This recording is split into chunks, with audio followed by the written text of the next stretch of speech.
Hi sisters, ఎలా ఉన్నారు? నేనైతే చాలా బాగున్నాను. మీరు ఎలా ఉన్నారండి?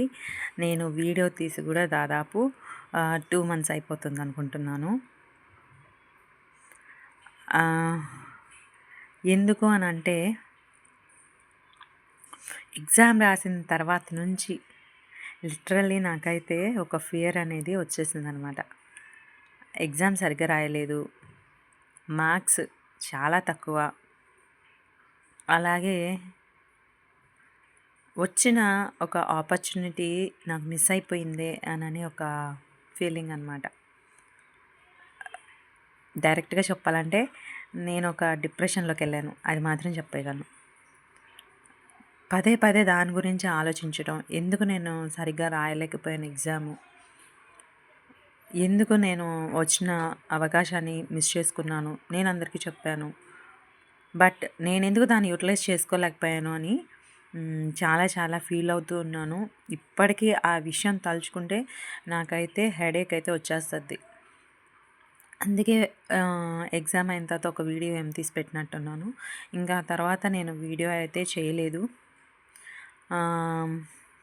ఇంకా నిన్నైతే మనకి ఫైనల్కి అనేది రిలీజ్ అయింది. ఏదో అంటారు చూడండి, ఎంత చేసినా అయ్యే మార్కులు అనమాట. మీరు అడగచ్చు, అక్క ఎన్ని మార్కులు వచ్చాయి ఏంటి అని. నా మార్కులు చెప్పే అంత మార్కులు అయితే కాదు. ఏదో అంటారు చూడండి, నేను ఈ యొక్క డిఎస్సి రేస్లో అయితే నేనైతే లేను, అదొకటి మాత్రం కన్ఫర్మ్ చేస్తాను.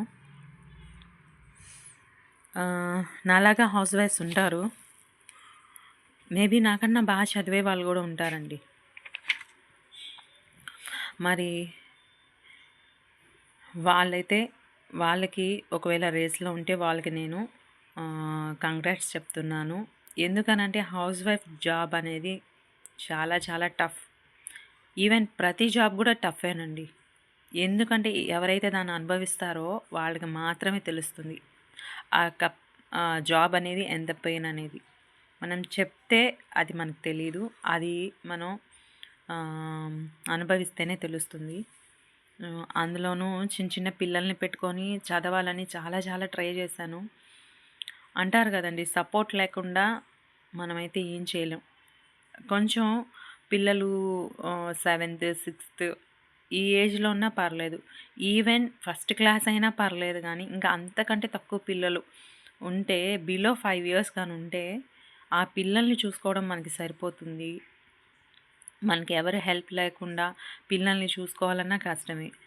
అది కాకుండా నాకేంటంటే పిల్లలకి ఇచ్చిందే 45 days, అవునా కాదా? చాలా తక్కువ డేస్. అంతకుముందు నుంచి కూడా నేను చదువుతున్నాను, ఏదో లైట్గా చదివాను, కానీ ఇచ్చిన 45 days అన్నా నేను యూటిలైజ్ చేసుకోవాలని అనుకున్నాను. మనం ఒకటి తలిస్తే దేవుడు ఒకటి తలుస్తాడు అని ఒక ఉంది కదండి. నా లైఫ్లో అయితే నా విషయంలో అదే జరిగింది. ఈ 45 days అన్నా ఎలాగైనా పిల్లల్ని అమ్మ వాళ్ళ ఇంట్లో అన్న పెట్టి ఈ 45 days కంటిన్యూస్గా చదువుకుందాము అని నేను చాలా అనుకున్నాను. కానీ మే స్టార్టింగ్ నుంచే నాకు నా పిల్లలకైతే ఇద్దరికి ఒకరి తర్వాత ఒకరికి, మీకు చెప్పాను కదా, ఒకరి తర్వాత ఒకరికి హెల్త్ బాగాలేకుండా రావటం, ఆ మంత్ అంతా కూడా నాకు ఆ పిల్లలతోనే సరిపోయింది. ఇంకా నేనైతే ఏది చదవలేకపోయాను. అంటారు కదా, ఇప్పుడు చదవడం అంటే కంటిన్యూగా చదివితేనే మనకి కొన్ని గుర్తుంటాయండి. కొన్ని టాపిక్స్ అనేవి డిఎస్సీలో అయితే అలాగే చేయాలి. ఎందుకనంటే మిగిలినవి ఇప్పుడు మ్యాథ్స్ ప్రాబ్లమ్స్ అనుకోండి, ఇది మనం చిన్నప్పటి నుంచి చేసి ఉంటాం. కొన్ని ఫార్ములాస్ అనేవి ఉంటాయి, ఇవన్నీ మనకు గుర్తుంటాయి. కానీ మెథడాలజీ విషయం వచ్చేసరికి అలా కాదు. ఇంకా పిఐఈ విషయం, సైకాలజీ విషయం అలా కాదనమాట. రెగ్యులర్గా దాని మీద మనకి గ్రిప్ అనేది తెచ్చుకోవాలని, రెగ్యులర్గా దాన్ని చూస్తూనే ఉండాలి, అప్పుడే మన మైండ్లో ఫిక్స్ అవుతుంది. ఇప్పుడు మనం ఇంట్లో పనులు చేసుకోకుండా చదువుతూ ఉన్నాం అనుకోండి, ఏదో కాలేజ్ లాగా కానీ స్కూల్ లాగా కానీ ఓన్లీ స్టడీస్ మీద కాన్సన్ట్రేట్ చేస్తే మనకు అంత ఇబ్బంది ఉండదు. కానీ మనం ఒక ఫ్యామిలీని నడిపిస్తున్నాం అనమాట, ఒక హౌస్ వైఫ్గా. ఇవన్నీ నా ఒపీనియన్లే. మీకు ఏదైనా బోర్ కొట్టిస్తే ఐఎమ్ ఎక్స్ట్రీమ్లీ సారీ. ఎందుకు షేర్ చేసుకోవాలనిపించింది, అందుకే షేర్ చేసుకుంటున్నాను. చదివితే అదొక రీతి. కంటిన్యూగా చదవలేకపోతే మాత్రం మనం ఏది చేయలేం. అదైతే నాకు బాగా అర్థమైంది.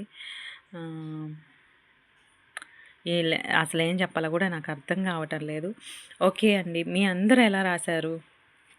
ముఖ్యంగా హౌస్ వైఫ్స్ ఎలా రాశారు? అండ్ బ్యాచిలర్స్ సిస్టర్ అయితే బ్రదర్ అయితే మీ అందరూ కూడా ఎలా రాశారు? మీ మార్క్స్ ఎలా ఉన్నాయి? కష్టాలనే మనుషులకే వస్తాయి, ఇంకెవరికి రావు. సో నెక్స్ట్ ఏంటి అని అనుకునే హౌస్ వైఫ్స్ ఉన్నారు. డిఎస్సి అయిపోయింది, మళ్ళీ నెక్స్ట్ ఏంటి, మళ్ళీ ఇయర్లీ వన్స్ డిఎస్సి అంటున్నారు. ఇది నిజమేనా కాదా? ఫస్ట్ ఈ డిఎస్సి ప్రాసెస్ ఈ ఆగస్టుతో అయిపోతుంది అనుకుంటున్నాను, నాకైతే క్లారిటీ లేదు కాబట్టి. అది అయిపోయిన తర్వాతే నెక్స్ట్ ప్రాసెస్ అనేది స్టార్ట్ అవుతుంది. ఈలోపు ఎవరైనా టెట్ క్వాలిఫై కాని వాళ్ళు ఉంటే సీటెట్ అనేది ఈ ఆగస్ట్లో వస్తుంది అంటున్నారు నోటిఫికేషన్. ఎగ్జామ్ వచ్చి డిసెంబర్లో ఉందంటున్నారు. సో దానికైతే ప్రిపేర్ అవ్వండి. నేను దానికోసమే ఏంటక్క బుక్స్ పెట్టామంటే ఇంక దానికోసమే నేను పట్టిందనమాట. కాబట్టి అది చూసుకోండి. మోస్ట్ ఇంగ్లీష్ మీడియం వాళ్ళు ఉంటే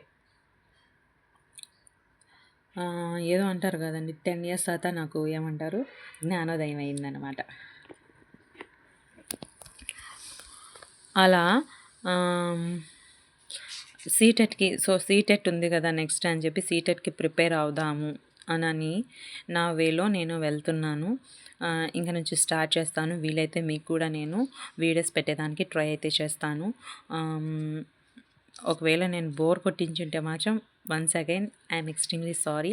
ఎందుకో నా మనసులో విషయాలు కొన్ని పంచుకోవాలనిపించింది, అందుకే మీతో షేర్ చేసుకున్నాను.